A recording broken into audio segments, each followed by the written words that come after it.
예, 안녕하십니까. 오늘 오후에는 유튜브 주제를 뭘로 할까 생각을 하다가 가장 지금 얘기가 많이 되는 게 김학의 차관 출국 금지 자료 조작 부분. 엮여 있는 사람도 많고 많은 얘기들을 하고 있습니다. 근데 제가 김종인 얘기를 한 번 더 해야겠다. 어제 이어서 오늘도 김종인 위원장이 라디오에 나와서 어제보다 더 세게 얘기를 했어요. 이건 아니다. 제가 유튜브 시청률이 좀 떨어지더라도 이 김학의 차관에 대한 문제는 다른 곳에서도 많이 얘기를 하고 있고 김종인 위원장에 대한 얘기를 한 번 더 하지 않을 수가 없다 이렇게 생각을 해서 김종인 얘기를 좀 할까 합니다. 김종인 위원장이 오늘 라디오에 나와서 또 안철수에 대해서는 얘기할 가치가 없다. 또 3자 대결해도 가능성이 있다. 윤석열이 별의 순간을 맞고 있다. 그러니까 일생에서 한 번 오는 지금 자기가 큰 일을 대업을 할 수 있는 그런 순간을 맞고 있다고 하면서도 윤석열은 아직 여권의 사람이다. 여권의 후보가 될지도 모른다. 이런 얘기들을 했어요. 어제보다 더 강해진 거죠. 너무 경직되고 오만하다라는 생각을 갖지 않을 수가 없습니다. 김종인 위원장이.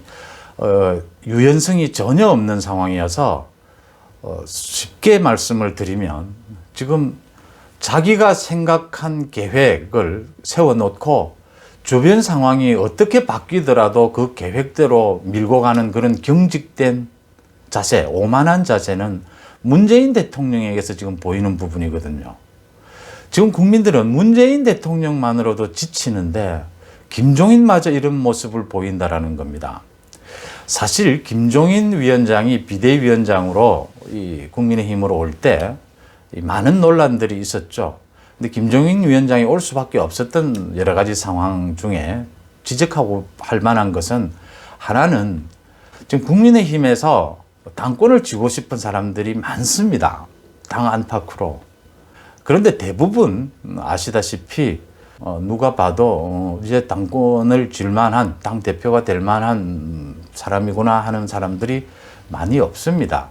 도토리 키재기라고 하는데 고만고만해서 김종인 위원장이 어쩔 수 없이 외부에서 영입을 해야 하지 않겠느냐라는 부분이 있었고요. 또 하나는 걱정되는 부분이 김종인 위원장이 선거라고 하는 단기간에 그 부분은 여러 가지 경력이 있고 또 성과를 냈지만 이렇게 선거가 없는 사실 선거가 훌쩍 1년 뒤에 있는 상황에서 이제 당 비대위원장으로 왔지 않습니까? 이렇게 평상시에 당 개혁, 당 운영에 있어서 이렇게 유연성이나 이런 부분에서 괜찮겠느냐라는 부분들이 있었죠. 평상시에 당 운영에서 어떤 모습을 보여줄까? 선거라는 것은 급박하게 돌아가는 상황에서 단기간에 아주 강렬한 메시지 이런 걸로 해서 승부를 하는 것이지 않습니까? 당을 이렇게 일목요연하게 효율적으로 통제를 하면서 근데 평상시에는 당을 굉장히 민주적으로 풀을 때도 있고 또 이렇게 그립감이라고 하죠. 장악력을 발휘할 때도 있고 이게 유연해야 되는 것이죠. 근데 걱정한 대로 김종인 위원장이 자신이 지금 비대위원장이 되면서 4월 1년여 뒤에 있을 올 4월에 재보궐선거에 대한 전략을 짜고 지금 달려왔는데 많은 상황이 바뀌었습니다. 자신이 얘기한 당 개혁의 부분도 이렇게 어느 정도는 같지만 순조롭지 못하게 부분이 있고요. 또 새로운 인물 영입, 많은 여건의 변화로 인해 가지고 이 야당 국민의힘 안팎의 이 지지율의 변화도 많이 생겼습니다. 이런 부분에 있어서 탄력적으로 유연하게 전혀 대응을 하지 못한다는 부분입니다. 똑같은 말을 되풀이해요. 이렇게 되니까 이거 문재인하고 똑같은 상황이다. 전혀 유연성이 없다. 이 선으로 물러나는 정도가 아니고 이제 이 국민들의 짐이 되는 것 아니냐 이런 얘기가 나올 수밖에 없는 대목입니다. 오늘 김종인 위원장이 한 라디오 방송에 나가서 야권 단일화에 대해서는 의의가 없다라고 하면서도 안철수가 나로 단일화 해달라고 요구를 하면 안 된다. 좀 더 솔직해져야 된다. 다른 사람들이 안 대표를 단일 후보로 만들어주지도 않았는데 스스로 단일 후보라고 얘기하면 되느냐. 또 안철수가 여론조사에서 1위를 달리고 있는 것에 대해서 세부적으로 분석해보면 별로 의미가 없다. 이렇게 폄하를 했습니다. 안철수에 대해서는 뭐 얘기할 가치도 별로 없다 이런 식으로 얘기를 했어요. 그러니까 오늘 안철수가 당장 반발을 했습니다. 아주 수위 조절을 하면서 뭐 이거 되게 많이 화가 나겠지만 안철수가 당장 반발을 하기를 3자 필승론이라고 얘기를 했는데 이 후보가 3명이 나와도 국민의힘이 이길 수 있다라고 이야기를 했는데 그렇게 하면 야권 후보 단일화를 원하는 국민들을 무시한 게 아니냐라는 지적을 했습니다.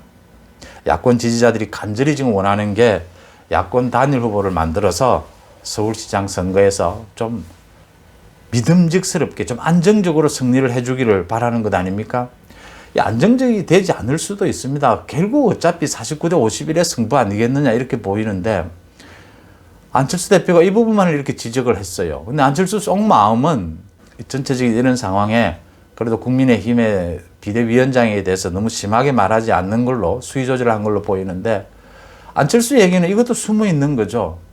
그러면 지금 야권 후보로 또 전체 서울시장 후보로 안철수가 지지율 1위를 달리고 있는데 그 안철수 지지 1위를 달리는 지지하는 국민들은 뭐가 되는 겁니까 그러면? 김종인 위원장이 이런 얘기를 이거 전에도 수차례 이야기를 했어요. 근데 안철수 대표가 연말에 출마 선언을 하면서 많은 여건이 바뀌었지 않습니까? 그러면 대응하는 태도가 달라져야 하는데 조금 더 바뀌지 않습니다. 윤석열에 대해서도 마찬가지입니다. 윤석열이 여권 후보가 될지도 모른다는 말이 지금 왜 필요합니까? 윤석열 현상에 대해서 어떻게 야권이 그 국민들의 기대를 야권이 잘 활용을 해서 그 공정의 가치를 발맞춰서 뭐 윤석열이 정말 출마를 하든지 출마하지 않는다 하더라도 윤석열 현상이 바라보는 그 공정의 가치를 어떻게 야권의 힘으로 활용하느냐를 생각해야 될 대목에서 지금 윤석열이 여권의 후보가 될지도 모른다라는 얘기를 할 타이밍이 아니지 않습니까? 윤석열은 지금 엊그제까지 뭐 피를 흘리면서 문재인 정부의 독재에 온몸으로 맞섰던 사람인데 그 1%의 가능성도 있을 수 있습니다. 지금 그 가능성, 1%의 가능성 있을 수 있는 걸 얘기할 타이밍입니까? 정치적 감각에서나 너무 경직되고 고집스럽다. 자기가 짜놓은 판대로, 계획대로 가지 않으니까 굉장히 흔들린다. 제가 어제 안철수 대표에게도 요청한 것이 이제 정말 기존 보수 자유우파 본영으로 들어가서 호소를 하는 행동을 해야 된다라고 했는데 제 기우였던 것 같아요. 안철수 대표는 김동길 박사를 만난 이후에 지금 뭐 어제 홍준표도 만났고 오늘 또 반기문을 만나고 굉장히 폭넓게 지금 만나고 있습니다. 나경원도 만날 예정이고 지금 오세훈과도 만나기로 되어 있고요. 또 부산에 가서 박형준이나 또 이현주도 만날 예정으로 다 되어 있죠. 아주 생각보다 빠르게 움직이고 있습니다. 나경원도 오늘 홍준표를 만났지 않습니까? 김종인이 왕따를 당하고 있어요. 왕따를 당하지 않을 수가 없는 거예요. 김종인과 같이 이런 말을 하는 사람과 보조를 맞추면 국민들이 외면하거든요. 선거에 나선 후보들은 동물적인 감각으로 알게 되는 거죠. 이렇게 같은 말만 6, 7개월 전에 한 말을 똑같이 되풀이하고 있는 사람과 상황은 지금 하루하루가 다르게 바뀌고 있는데요. 이런 사람과 보조를 맞출 수는 없는 거죠. 이제 김종인 위원장이 짐이 되고 있는 겁니다. 자신의 포지션을 찾지를 못하고 있어요. 지금 이제 선거 국면입니다. 선거 국면에서 전혀 자식 구도대로 전혀 안 됐거든요. 새로운 후보 발굴이나 지금 뭐 당의 여러 가지 부분을 바꾸는 부분들 이런 게 자신의 생각대로 안 됐지 않습니까? 그럼 안 된 거기에서 새로운 전략으로 새로운 환경으로 유연하게 또 선거 전략으로 가져가줘야 되는데 전혀 딱딱한 모습 그대로입니다. 이러면 야권의 문재인이라는 소리를 안 들을 수가 없게 되는 겁니다. 국민들 모두가 호응을 해줄 수 없는 상황으로 와버렸다. 앞으로 갈수록 김종인 위원장이 더 고립될 것이다 이렇게 보입니다. 고립이 이런 자세를 유지하고 있으면 고립되지 않을 수가 없습니다. 야권 단일화 장에서나 선거의 장에서 김종인 위원장이 설 자리가 없어질 것입니다. 당장 이런 식이라면 서울시장, 지금 부산시장 선거전이 열렸다. 김종인 위원장이 지금 시민들 앞에 서서 뭔 이야기를 할 수가 있겠어요? 그렇지 않습니까? 지금 윤석열의 적극적인 윤석열과 관계가 되는 공정의 가치를 대변할 수 있는 사람은 선거에 도움이 될 수가 있습니다. 이 선거 유세장에 같이 다니면요. 근데 이렇게 이야기하는 김종인 위원장은 선거에 아무런 도움이 안 되는 거예요. 이렇게 되면. 이 단일화에도 도움이 안 되는 겁니다. 이렇게 하면. 짜증나죠. 단일화 논의가 길어지고 또 계속 국민의힘에서 안철수에게 매달리는 모양이 되면 안 되죠. 그것을 단속하는 것과 단일화에 대한 국민적 기대에 찬물을 끼얹는 것은 다른 문제죠. 그것 정도를 구별하는 메시지를 내지 못한다면 그건 정치를 하지 말아야 합니다. 그런 부분을 지적하지 않을 수가 없고요. 제가 아침에 트럼프 탄핵 발의에 대한 얘기를 한 이후에 이제 부정선거 이야기를 댓글에 하시는 분들이 있어요. 이 부정선거 부분은 생각나는 게 총선 뒤에도 부정선거 이야기가 많이 있고 또 지금도 계속 있지 않습니까? 총선 뒤에 야당을 중심으로 저도 많은 자리에서 그 부정선거 의혹이 정말 누가 봐도 의혹이 일지 않을 수가 없는 대목이지 않습니까? 지금 미국의 트럼프 이후에도 또 부정선거 이야기가 나왔고요. 이거 뭐라고 이야기합니까? 합리적 의심이라고 해야 됩니까? 그런 의혹은 이렇죠. 그렇지만 제가 드리고 싶은 말씀은 이 부정선거는 민주주의의 사망과 관계가 되는 중범죄입니다. 이 살인 또 성범죄 이런 거하고 같은 이 엄청난 범죄죠. 민주주의가 죽는 일이죠. 이런 일은 정말 명확한 증거, 살인은 사체가 있어야 되는 것이 기본이고요. 성범죄는 피해자가 분명히 있어야 되는 부분이죠. 이런 부분들이 충족이 안 되니까 이건 저희들이 기자들이 처음 기자가 되면 1년 안에 몸으로 체화하게 되는 것들이 이런 부분들입니다. 그러니까 어느 한쪽의 주장이 있으면 그 반대쪽의 주장을 꼭 들어야 하고 또 살인의 경우는 사체를 확인해야 하고 성범죄의 경우에는 그 피해자의 입장을 분명히 들어야 하고요. 이런 부분들이 체화되어 있는 기자들은 이런 부분에 있어서 선뜻 어떤 기사나 논평을 하기가 굉장히 힘든 부분이 있다.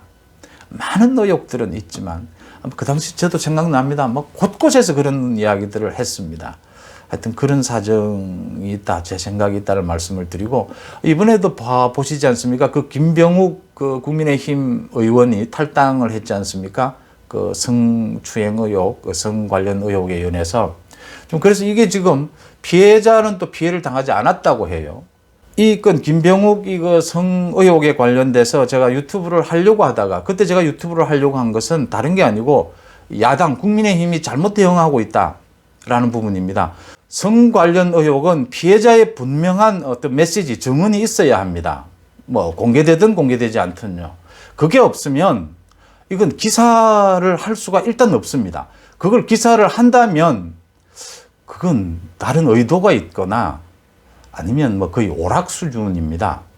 근데 일부에서 그런 보도가 있었는데 그런 사실에 대해서 저는 지금도 이게 확인이 되지 않고 있습니다. 그 피해자는 피해를 당한 사실이 없다고 하지 않습니까? 피해자의 상태를 정확하게 듣지 않고서 이 부분을 기사화한다라는 것은 이것은 굉장히 위험한 일이다. 그것은 잘못하면 진짜 오락 수준으로 떨어져 버린다라는 부분, 그런 부분들을 좀 이해를 해주시면 고맙겠습니다.